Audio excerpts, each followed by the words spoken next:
Blockage of conduction in the anterior fascicle of the left bundle branch is relatively common and is the commonest cause of left axis deviation on the ECG.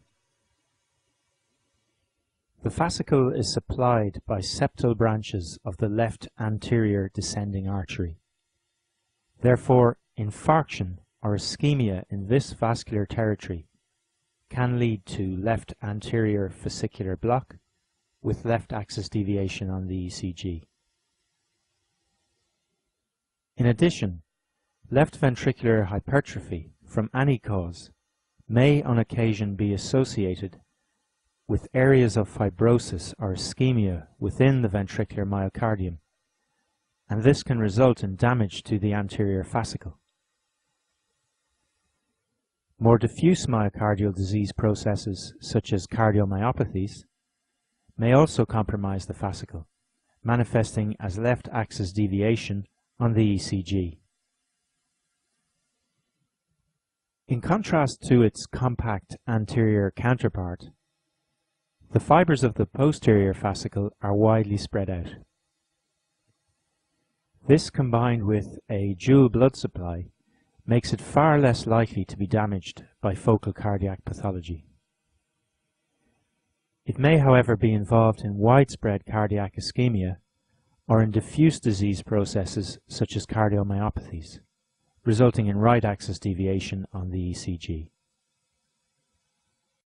So far we have emphasized the role of conduction defects in the left ventricle as the primary cause of axis deviation on the ECG. This is indeed the case, and it reflects the dominance of the left ventricle in determining the cardiac axis.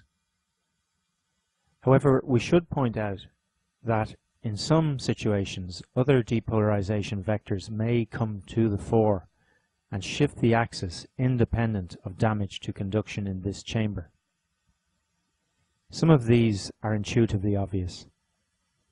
For example, in the presence of a large left lateral myocardial infarction with loss of left-directed vectors, the relative contribution to the cardiac axis of depolarization events directed towards the right may become more prominent, shifting the axis to the right. Equally, a large right-sided infarction can shift the axis to the left by loss of depolarization events directed towards the right. Changes in the cardiac axis occurring in association with myocardial infarction is an area we will discuss in more detail in section 3.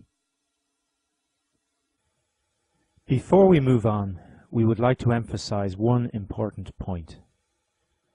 Although ventricular hypertrophy in the absence of conduction defects is a potential cause of axis deviation, this is very unusual.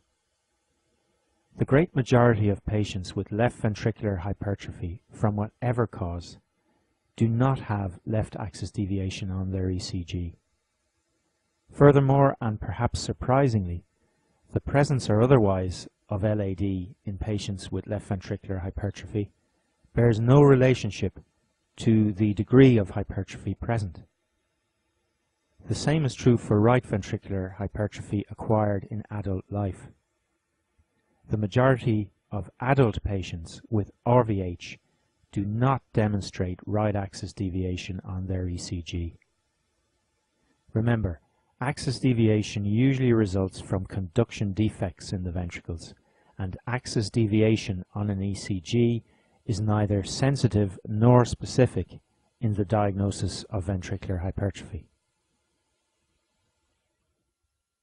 The list of causes we've generated for left and right axis deviation is far from complete, and we will discuss other mechanisms of axis shift in the quiz section. However, the differential may already seem bewilderingly broad. That should not worry you at this point.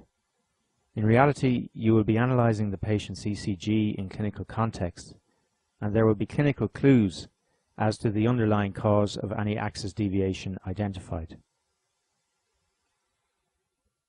In addition, if significant axis deviation is present, There are generally other abnormalities present on the ECG which can help identify the underlying cause. Hopefully by the end of this course you will be able to recognize these other abnormalities.